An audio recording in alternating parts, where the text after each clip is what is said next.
دیکھیے باتیں کرنا ختم کر دیجئے. بیٹی اس فون کا اندر رکھ لے. بھائی جان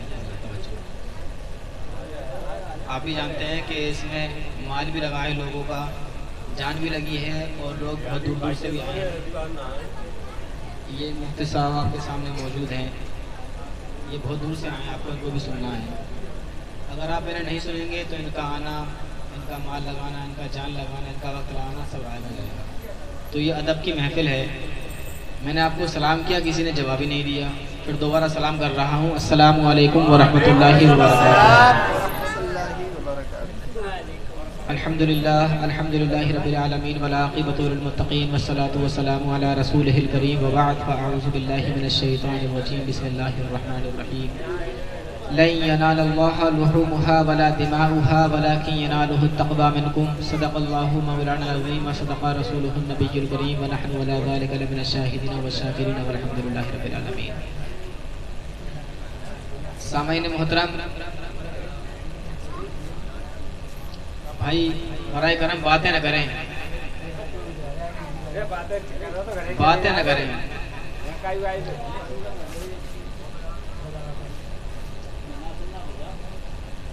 توجہ دیں, بس کچھ دیر کی بات ہے. جیسے کہ آپ جانتے ہیں کہ یہ مجمع بڑا ہی مختصر ہے, بڑے ہی چند لوگ ہیں اس کے اندر, لیکن یہ بظاہر تو اس میں چند لوگ نظر آ رہے ہیں, 15 سے 20 لوگ.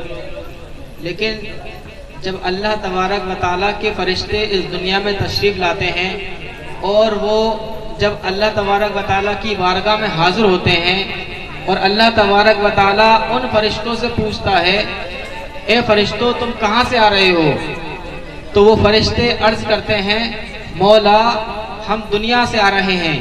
اللہ فرماتا ہے تم نے دنیا میں کیا دیکھا؟ فرشتے عرض کرتے ہیں اے مولا مقبول مرحوم مقبول خاں کے ایصال ثواب کے لیے ایک محفل منعقد تھی. اللہ فرماتا ہے اس محفل میں کیا ہو رہا تھا؟ فرشتے عرض کرتے ہیں کہ اے مولا اس میں بظاہر چند لوگ تھے, بہت چھوٹی محفل تھی. اللہ فرماتا ہے تو وہ لوگ کیا کر رہے تھے؟ فرشتے عرض کرتے ہیں کہ اے مولا وہ لوگ جنت کی طلب کر رہے تھے اور دوزخ سے پناہ مانگ رہے تھے. اللہ فرماتا ہے اور وہ لوگ کیا کر رہے تھے؟ فرشتے عرض کرتے ہیں اے مولا وہ تیری تعریف کر رہے تھے, تیرے رسول پر درود پڑھ رہے تھے, استغفار کر رہے تھے. اللہ تبارک و تعالیٰ فرشتوں سے ارشاد فرماتا ہے اے فرشتوں تم گواہ ہو جاؤ, ایسی محفل میں بیٹھنے والوں کو میں نے بلا حساب و کتاب بخش دیا. یہ بظاہر تو بہت چھوٹی محفل ہے, لیکن اللہ تبارک و تعالیٰ چھوٹی چھوٹی محفلوں کو قبول فرما لیتا ہے. میں نے جس آیت کریمہ کا تلاوت کرنے کا شرف حاصل کیا اس کے تعلق سے کچھ عرض کروں. دیکھیے اس سے پہلے نعت پاک کے چند شعر ملاحظہ فرمائیں.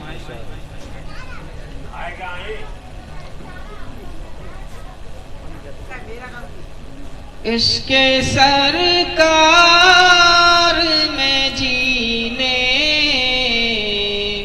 کا قرینہ مانگو. اگر اچھا لگے تو سبحان اللہ کہہ دینا. عشق سرکار میں جینے کا قرینہ مانگو مانگو. عشق سرکار میں جینے کا قرینہ مانگو. مانگنے والوں دعا ہو میں مدینہ مانگو مانگو. مانگنے والوں دعا ہو میں مدینہ مانگو. اور بعد مرنے کے معطر ہو لحد خوشبو سے. بعد مرنے کے معطر ہو لحد خوشبو سے. اس لیے سر عالم کا پسینہ مانگو مانگو، اس لیے سرور عالم کا پسینہ مانگو مانگو۔ درود پاک پڑھیں۔ اللہم رب محمد صلی اللہ علیہ وسلم، نحن بعد محمد صلی اللہ علیہ وسلم، نحن بعد محمد صلی اللہ علیہ وسلم، صلاۃ و سلام علیک یا رسول اللہ صلی اللہ علیہ وسلم۔ باقی چند اشعار ملاحظہ فرمائیں۔ کوئی گل باقی رہے گا، نہ چمن رہ جائے گا، کوئی گل باقی رہے گا، نہ چمن رہ جائے گا، کوئی گل باقی رہے گا، نہ چمن رہ جائے گا۔ نعرہ تکبیر، نعرہ تکبیر، نعرہ رسالت، نعرہ رسالت، مسلک اعلیٰ حضرت، مسلک اعلیٰ حضرت خطیب ہندوستان، نعرہ تکبیر، نعرہ رسالت۔ واہ واہ واہ، کوئی گل باقی رہے گا، نہ چمن رہ جائے گا، کوئی گل باقی رہے گا، نہ چمن رہ جائے گا،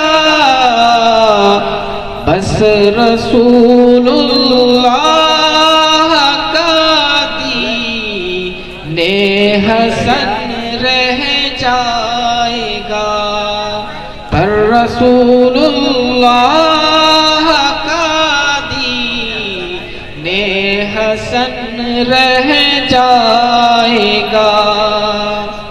ہم سفیروں باغباں میں ہے کوئی دم کا چہچہا، ہم سفیروں باغ میں ہے کوئی دم کا چہچہا، بلبلیں اڑ جائیں گی، سونا چمن رہ جائے گا، بلبلیں اڑ جائیں گی، سونا چمن رہ جائے گا۔ آخری شعر ملاحظہ فرمائیں۔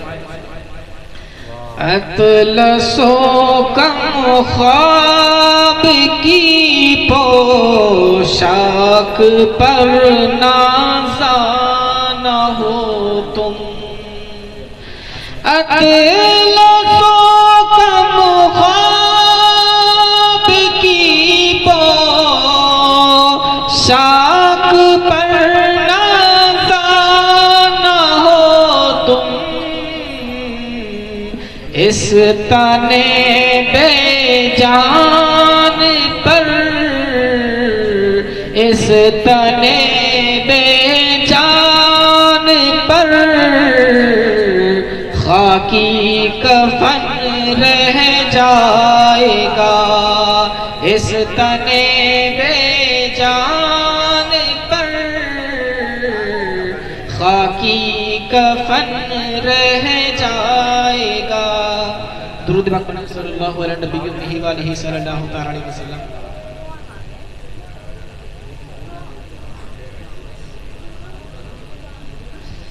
تو سامعین محترم، جیسا کہ آپ جانتے ہیں کہ آج سے 10-12 دن کے بعد قربانی کے دن آنے والے ہیں، اور بھی حضرات بیٹھے ہیں، بتائیں گے آپ کو اچھی اچھی باتیں، لیکن میں بڑی مختصر ٹائم کے لیے آپ کے پاس آیا ہوں۔ تو 10-12 دن کے بعد قربانی ان لوگوں پر واجب ہوگی کہ جو مسلمان ہیں، بالغ ہیں، عقل مند ہیں اور مقیم ہیں اور مالک نصاب ہیں۔ اس کے تعلق سے مسئلے امام صاحب بتا دیں گے آپ کو، میں بس فوری طور پر آپ سے موٹی موٹی باتیں کرتا چلوں۔ ایک مرتبہ حضرت ابو ہریرہ رضی اللہ تعالی عنہ نے جب یہ ملک شام گئے تو ملک شام کے لوگوں نے حضرت ابو ہریرہ رضی اللہ تعالی عنہ سے عرض کی، اے ابو ہریرہ تم ہمیں کوئی ایسی بات بتاؤ اللہ کے رسول صلی اللہ تعالی علیہ وسلم کی جو بڑی ہی مختصر ہو اور ہم اس بات کو سنیں اور اس پر عمل کریں تو ہمیں جو ہے جنت مل جائے، ہماری نجات ہو جائے، ہمیں جو ہے جہنم سے چھٹکارا مل جائے۔ حضرت ابو ہریرہ رضی اللہ تعالی عنہ نے سنا تو بہت تھا حضور سے، لیکن ملک شام والوں کے لیے کوئی ایسی بات بتانا کہ جو چھوٹی ہو اور لوگ اس پر عمل کریں تو وہ جہنم سے چھٹکارا پا لیں، جنت کو طلب کر لیں۔ حضرت ابو ہریرہ رضی اللہ تعالی عنہ اپنے ذہن پر، اپنے حافظے پر طاقت لگاتے ہیں، ذہن دوڑاتے ہیں اپنا حافظے پر اور زور دیتے ہیں کہ اللہ کے رسول صلی اللہ تعالی علیہ وسلم کی ایسی کون سی بات لوگوں کو بتائی جائے جو چھوٹی ہو اور لوگ اس پر عمل کریں تو کیا ہو، ان کو نجات مل جائے۔ مورخین لکھتے ہیں کہ حضرت ابو ہریرہ رضی اللہ تعالی عنہ کے ذہن میں جب وہ چھوٹی سی حدیث آئی تو حضرت ابو ہریرہ رضی اللہ تعالی عنہ بے ہوش ہو گئے۔ جب اٹھے لوگوں نے پوچھا، اے ابو ہریرہ تم بے ہوش کیوں ہو گئے؟ وہ فرماتے ہیں، اے لوگوں جس حدیث کو تم سننا چاہتے ہو اس حدیث کا تصور ہی میرے ذہن میں آیا تھا، صرف تصور ہی آیا تھا کہ میں بے ہوش ہو گیا۔ تو لوگوں تم سننا چاہتے ہو کہ اللہ کے رسول صلی اللہ علیہ وسلم کی بڑی مختصر حدیث، تو سنو، قیامت کے دن سب سے پہلے اللہ تبارک و تعالیٰ کے سامنے 3 لوگ لائے جائیں گے۔ کتنے لوگ لائے جائیں گے؟ سب سے پہلے 3 لوگ حاضر ہوں گے، یہاں رکھنا۔ سب سے پہلے حاضر ہوگا شہید۔ اللہ تبارک و تعالیٰ شہید سے ارشاد فرمائے گا، اے میرے بندے میں نے دنیا میں تجھے اتنی نعمتیں دی، اولاد دی، مال دیا، عزت دی، دولت دی، رزق دیا، اتنی نعمتیں دی، تو نے میرے خاطر کیا کیا؟ تو وہ شہید عرض کرے گا، اے مولا میں تیرے خاطر شہید ہو گیا۔ آج تو ہم قربانیوں کے وقت جانور پر چھری چلاتے ہیں، لیکن وہ شہید کہ جس نے اپنی گردن ہی پر چھری چلا دی، اس نے تو اپنی جان ہی گنوا دی۔ وہ عرض کرے گا، اے مولا میں شہید ہوا، میں تیرے خاطر جنگیں لڑا کرتا تھا، میں شہید ہوا۔ اللہ فرمائے گا، تو جھوٹا ہے، تو جھوٹا ہے، تو جنگیں اس وجہ سے لڑتا تھا تاکہ لوگ تجھے بہادر کہیں، تو شہید اس وجہ سے ہونا چاہتا تھا تاکہ لوگ تجھے بہادر کہیں۔ تو جیسا تو نے چاہا کہ لوگ تجھے بہادر کہیں تو ہم نے لوگوں سے تجھے بہادر کہلوا دیا۔ اللہ فرشتوں سے ارشاد فرمائے گا، اے فرشتوں اس ملعون کو گھسیٹتے ہوئے جہنم لے جاؤ، ہمارے پاس اس کو دینے کے لیے کچھ بھی نہیں ہے۔ یعنی وہ شہید جس نے اپنی جان ہی دے دی، لیکن کرتا کیا تھا، وہ نام چاہتا تھا کہ میرا نام ہو جائے، تو اللہ تبارک و تعالیٰ نے کیا کیا، ایسی شہادت اس کے منہ پہ مار دی۔ آج ہم قربانی کرتے ہیں جانوروں کی اور کہتے پھرتے ہیں کہ 50,000 کا لے کے آئے ہیں، 30,000 کا لے کے آئے ہیں۔ یاد رکھو اللہ تبارک و تعالیٰ تمہارے روپیے کو نہیں دیکھتا۔ وہ اچھی بات ہے کہ جانور اچھا ہونا چاہیے، لیکن اللہ تبارک و تعالیٰ دل کو دیکھتا ہے۔ ایک حدیث پاک ہے بڑی مختصر، ایک جنگ کا موقع تھا، اللہ کے رسول صلی اللہ علیہ وسلم نے اعلان کیا لوگوں سے، اے لوگوں آج اسلام کو چندے کی ضرورت ہے، آج چندہ لے کر آؤ۔ تو سب لوگ بڑا بڑا چندہ لے کے آئے، کسی نے اتنا مال دیا، کسی نے بے شمار مال دیا۔ ایک عورت جو بہت غریب تھی، ایک خاتون بہت غریب تھی، اس نے دیکھا کہ لوگ چندہ دے رہے ہیں، بڑھ چڑھ کر حصہ لے رہے ہیں، وہ گئی ایک یہودی کے پاس اور اس یہودی سے کہنے لگی، اے شخص تو مجھے چند درہم یا چند کھجور ادھار دے دے، جب یا تو میں تیرے کھجور لوٹا دوں گی یا پھر تیرے گھر کی صفائی کر دوں گی، برتن دھو دوں گی، جھاڑو لگا دوں گی اور تیرا قرضہ معاف کرا لوں گی، یعنی تیرا قرضہ اتار دوں گی۔ تو اس یہودی نے بڑے ہی مختصر یعنی تھوڑے سے کھجور دیے ادھار، قرضہ بطور۔ جب وہ عورت اللہ کے رسول صلی اللہ علیہ وسلم کی بارگاہ میں آئی بہت کم کھجور لے کر، تو اللہ کے رسول صلی اللہ علیہ وسلم نے اس کے کھجوروں کو، اس سے پہلے جو لوگ چندہ لے کر آئے تھے، بہت زیادہ مال لے کر آئے تھے، سارے مال کو ایک جگہ اکٹھا کر لیا اور اس کے کھجوروں کو ان کے مال پر رکھ دیا۔ صحابہ نے عرض کی یا رسول اللہ صلی اللہ علیہ وسلم یہ کیا بات ہے کہ ہم لوگ اتنا سارا مال لے کے آئے، اتنا چندہ دیا، آپ نے ہمارے چندے کو ایک جگہ اکٹھا کر لیا اور اس عورت کے اتنے سے کھجوروں کو ہمارے چندے ہمارے مال کے اوپر رکھ دیا۔ اللہ کے رسول صلی اللہ علیہ وسلم ارشاد فرماتے ہیں اے لوگو تم جاننا نہیں چاہتے ہو کہ میں نے اس کے کھجوروں کو تمہارے اتنے زیادہ مال کے اوپر کیوں رکھا؟ تو سنو کہ اللہ تبارک و تعالیٰ نے اس کے چند کھجوروں کے صدقے میں تمہارے تمام صدقے کو قبول فرما لیا ہے۔ تو اللہ تبارک و تعالیٰ یہ نہیں دیکھتا کہ کس کا مال زیادہ ہے، کس نے زیادہ رقم خرچ کی ہے، اللہ تبارک و تعالیٰ دل دیکھتا ہے کہ خالص میری رضا کے لیے کون قربانیاں کر رہا ہے، کون اللہ کی راہ میں دے رہا ہے۔ اور آج کل ہمارے معاشرے میں تو دکھاوا زیادہ ہو گیا ہے۔ ایک لطیفہ یاد آ گیا، دو آدمی سفر کر رہے تھے، دونوں ایک دوسرے کو نہیں جانتے تھے، ٹرین میں سفر کر رہے تھے، دونوں میں سے کوئی بھی ایک دوسرے کو نہیں جانتا تھا۔ پہلے نے دوسرے سے پوچھا السلام علیکم بھائی آپ کا نام کیا ہے؟ تو دوسرا شخص بولا کہ میرا نام جو ہے حاجی رفیق ہے۔ کیا نام بتایا؟ حاجی رفیق۔ اب دوسرے نے سوال کیا میاں آپ کا نام کیا ہے؟ تو پہلے نے جواب دیا میرا نام ہے نمازی نفیس۔ کیا بتایا؟ نمازی نفیس۔ اب حاجی رفیق جو تھے نمازی نفیس کا نام سنتے ہی تھوڑے ٹٹمٹا سے گئے کہ یار نفیس تو نام ہوتا ہے، یہ نمازی کیوں لگا دیا اس نے؟ ان سے رہا نہ گیا حاجی جی سے، وہ بول اٹھے میاں نفیس تو نام ہوتا ہے، آپ نے نمازی کیوں لگا دیا؟ تو جو نفیس صاحب تھے انہوں نے حاجی جی سے کہا حاجی جی آپ یہ بتائیے کہ آپ نے کتنی مرتبہ حج کیا؟ تو حاجی جی جو ہے سینہ چوڑا کر کے کہتے ہیں الحمدللہ پچھلی سال ہی تو ایک بار حج کیا ہے، پچھلی سال ہی تو ایک بار حج کیا ہے۔ تو وہ جو نمازی نفیس تھے وہ مسکرائے اور بولے کہ حاجی جی آپ نے پوری زندگی میں ایک بار حج کیا تو اپنے نام کے آگے حاجی لگا دیا، اور میں بندہ ناچیز ایک دن میں 5 نمازیں پڑھتا ہوں، تو کیا میں اپنے نام کے آگے نمازی نہ لگاؤں؟ بات سمجھ آ رہی ہے؟ بندہ ایک بار حج کر آیا تو اپنے نام کے آگے حاجی لگا دیتا ہے۔ اگر یہی قاعدہ ہوتا تو جو لوگ نماز پڑھتے ہیں وہ اپنے نام کے آگے نمازی لگاتے ہیں۔ میں آپ کو ایک مسئلہ بتاتا چلوں کہ پہلے اس سے پہلے وہ بتا دوں کہ قیامت کے دن اللہ تبارک و تعالیٰ 3 لوگوں کو پیش فرمائے گا۔ پہلا شہید، دوسرا وہ شخص ہوگا کہ جو عالم دین ہوگا، قاری قرآن ہوگا۔ اللہ تبارک و تعالیٰ اس عالم دین سے ارشاد فرمائے گا کہ میں نے دنیا میں تجھے اتنی نعمتیں دی، بتا تو نے میری خاطر کیا کیا؟ تو وہ عرض کرے گا اے مولا میں نے قرآن سیکھا اور لوگوں کو سکھایا، میں نے علم سیکھا اور لوگوں کو سکھایا۔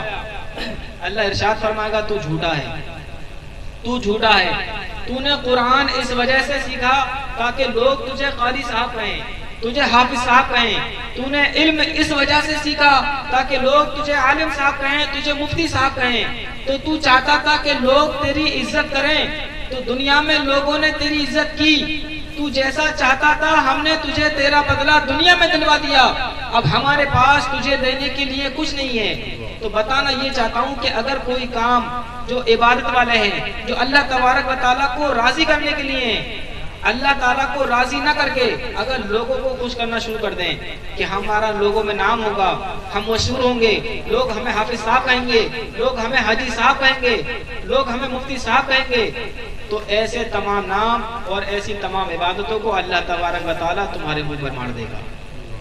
اللہ تبارک و تعالیٰ سے دعا ہے کہ اللہ تبارک و تعالیٰ ہم سبھی کو جو ہے ریاکاری سے محفوظ فرمائے، اور آخری جو بندہ ہوگا جو قیامت کے دن، تو وہ بندہ ہوگا کہ جس کو اللہ تبارک و تعالیٰ نے بہت مال دیا ہوگا۔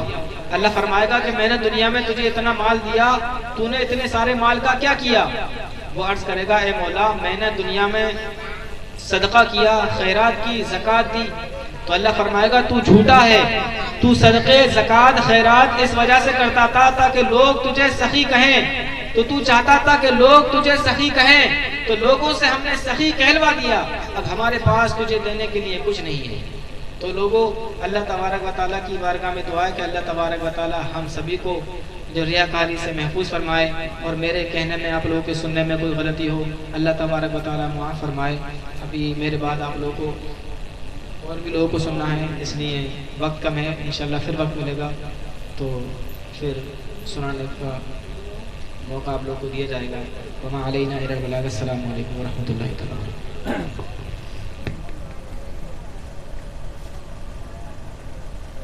واہ سبحان اللہ۔ مسئلہ کہ بولے یا رسول اللہ، لبیک یا رسول اللہ۔ آپریٹر صاحب کہاں گئے؟ او بھائی صاحب آواز کھولو اس کی، آواز کہاں گئی؟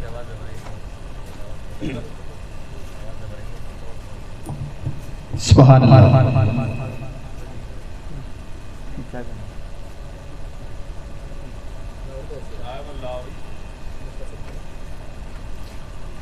ادب سے بات کروں گا حدود کے اندر، ادب سے بات کروں گا حدود کے اندر، میرے نبی کا ذکر